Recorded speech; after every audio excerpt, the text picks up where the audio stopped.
नमस्कार। आप सबका मेरे इस चैनल पे बहुत बहुत स्वागत है। आज हम डिस्कस करने वाले हैं एचसीएफ और एलसीएम से रिलेटेड। एक क्वेश्चन जो काफ़ी एग्ज़ाम्स में स्कूल लेवल में भी और कॉम्पिटिटिव एग्ज़ाम्स में भी पूछा जाता है। तो अक्सर बच्चे सिर्फ सॉल्व करना जानते हैं, इसे किसी भी तरह सॉल्व कर लेते हैं बुक में जो दी गई है, लेकिन इसके पीछे की कॉन्सेप्ट को नहीं समझ पाते हैं।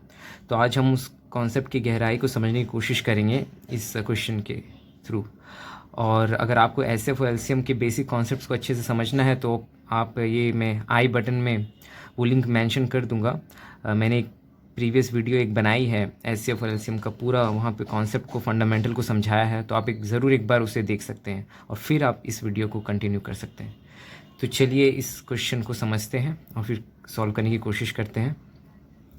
देखिए, मैंने क्वेश्चन को हिंदी इंग्लिश दोनों में ही लिख दिया है ताकि जैसा आपको सुविधा लगे आप उस हिसाब से इसे समझ सकते हैं।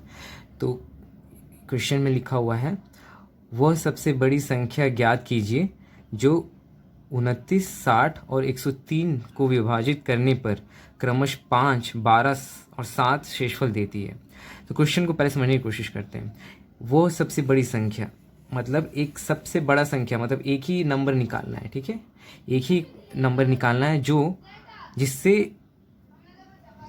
जब उस नंबर से जब हम 29, 60 और 103 को डिवाइड करेंगे तो इतना 29 को जब उस नंबर से डिवाइड करेंगे तो 5 रिमाइंडर देगा, 60 को उसी नंबर से डिवाइड करेंगे तो 12 रिमाइंडर देगा, और उसी नंबर से 103 को डिवाइड करेंगे तो 7 रिमाइंडर देगा, ठीक है। तो शेषफल मीन्स रिमाइंडर, इंग्लिश में रिमाइंडर कहते हैं। तो इस क्वेश्चन को समझने के लिए चलिए बेसिक कॉन्सेप्ट को समझते हैं कि शेषफल होता क्या है, वो काम कैसे करता है। तो देखिए, मान लीजिए आप एक नंबर लिए 11, उसको 5 से विभाजित करने की कोशिश करते हैं। तो अब जब 11 को 5 से डिवाइड करेंगे, आप ऐसे ही करते हैं ना, तो 2 से ये करेंगे आप तो 1 बचा और अब नहीं कट रहा, तो यही रिमाइंडर हो गया। यहाँ पे आप देखेंगे कि 1 आ रहा है, एक शेष रह गया है। शेष का मतलब कि एक वैल्यू अगर कम रहती ना, 11 है, 11 से अगर हम 1 कम कर दे तो 10 हो जाएगी, तो ये पूरी तरह से विभाजित हो जाएगा। आप देख सकते हैं 5 को अगर आप 10 से भाग देंगे तो 2 बार में 5 दूने 10, तो देखिए 0 रिमाइंडर आ गया, तो 2 आंसर आ गया। तो 1 घटाने से देखिए ये काम कर गया। ये जो रिमाइंडर आया था ये बतलाना चाह रहा है कि वो इसलिए पूरा तरह से नहीं कट पाया क्योंकि एक वैल्यू ज़्यादा था।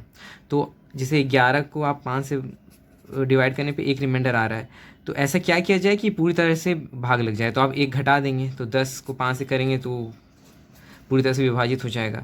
या फिर आप 11 पे 4 जोड़ भी सकते हैं और 5 से जब डिवाइड करेंगे तो पूरी तरह कट जाएगा। हमें आंसर से मतलब नहीं कितना आ रहा है, लेकिन 5 या 15 आ जा रहा है तो ये कट जा रहा है। तो या तो हम 1 घटा सकते हैं या तो 4 जोड़ सकते हैं 11 पे, ठीक है। आप समझ पा रहे हो कि क्या मैं समझाने की कोशिश कर रहा हूँ कि जैसे ही रिमाइंडर आता है तो उसे पूरी तरह, उस नंबर को पूरी तरह विभाजित करने के लिए हम उसमें या तो कुछ उससे निकाल सकते हैं, कुछ घटा सकते हैं या उस पर कुछ जोड़ सकते हैं। तो इस केस में से 11 था, 11 को जैसे ही 5 से विभाजित करने की कोशिश कर रहे हैं तो 1 रिमाइंडर आ जा रहा है।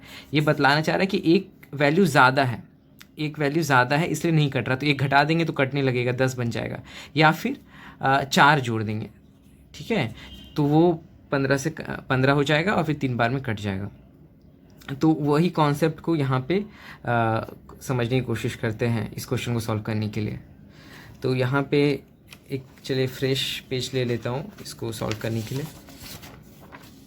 देखिए, वो सबसे बड़ी संख्या ज्ञात कीजिए जो 29, 60 और 103 को विभाजित करने पर क्रमशः इतना दे। तो 29 पहला नंबर है, ठीक है, दूसरा नंबर हमारे पास 60 है और तीसरा नंबर 103 है। तो कोई ना कोई एक नंबर है, एक जो नंबर है जो इसको भी डिवाइड कर रही है, इसको भी डिवाइड कर रही है और इसको भी डिवाइड कर रही है, और हमें रिमाइंडर दे रही है। इस केस में जब 29 से कर रही है तो 5 रिमाइंडर दे रही है, और 60 से डिवाइड करने पे यही एक कोई नंबर है जो हमें निकालना है, उससे डिवाइड करने पे उसी नंबर से हमें 12 दे रही है, और फिर 103 के केस में हमें 7 दे रही है। तो एक कॉमन नंबर है, मीन्स एक फिक्स्ड नंबर है जिससे इसे डिवाइड करने पे 5, 12 और 7 दे रही है। तो यही क्वेश्चन था। तो वही नंबर ज्ञात करना है जो इसे पूरी तरह डिवाइड कर रहा हो। तो आपने जैसे समझा कि 29 क्यों डिवाइड नहीं हो पा रही होगी, क्योंकि 5 एक्स्ट्रा वैल्यू इसमें मौजूद है।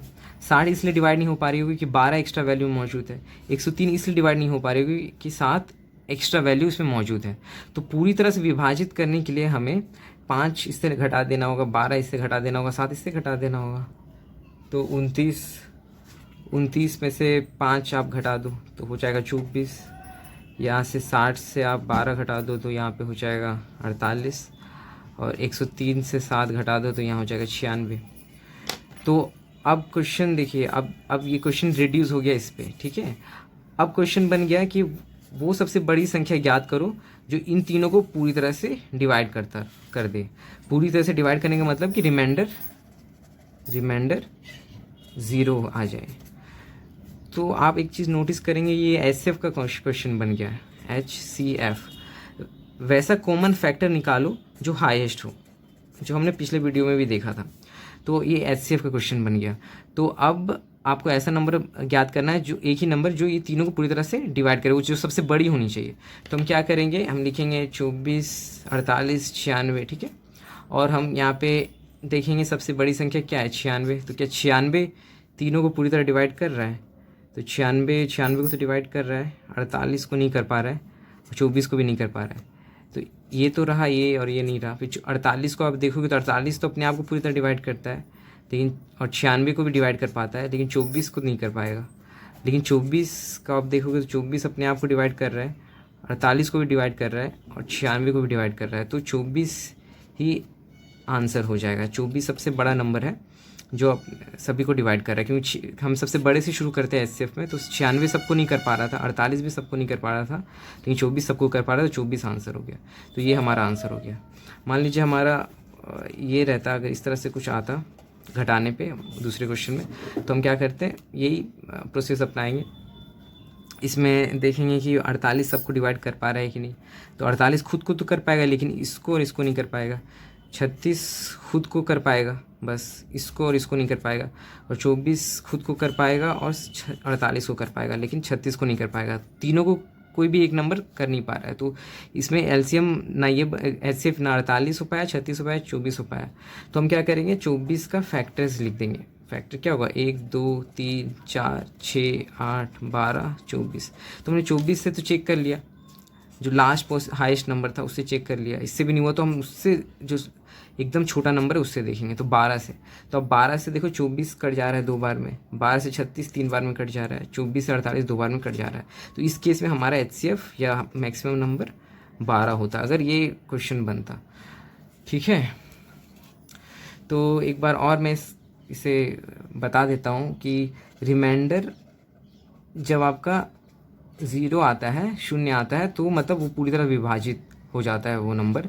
लेकिन जिस केस में रिमाइंडर 0 से ज़्यादा होगा, 1 2 3 जितना भी, तो वो पूरी तरह विभाजित नहीं रहेगा। तो उतना हमें घटा देना पड़ता है, या जोड़ भी सकते हैं, लेकिन हम घटाने वाला ही प्रोसेस से देखें, क्योंकि ये आसानी से समझ में आएगा चीज़ें।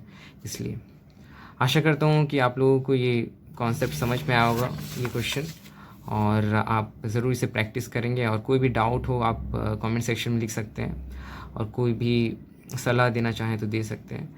और इसे लाइक सब्सक्राइब और शेयर करिएगा अगर पसंद आए आपको। मैं इसी तरह की वीडियोस लाता रहूँगा, क्योंकि मैथ्स की फंडामेंटल्स स्ट्रॉन्ग करना बहुत ज़रूरी है। अगर वो अच्छा हो जाए तो आगे चल के मैथ्स बहुत आसान हो जाएगी। So thank you for watching this video. Bye.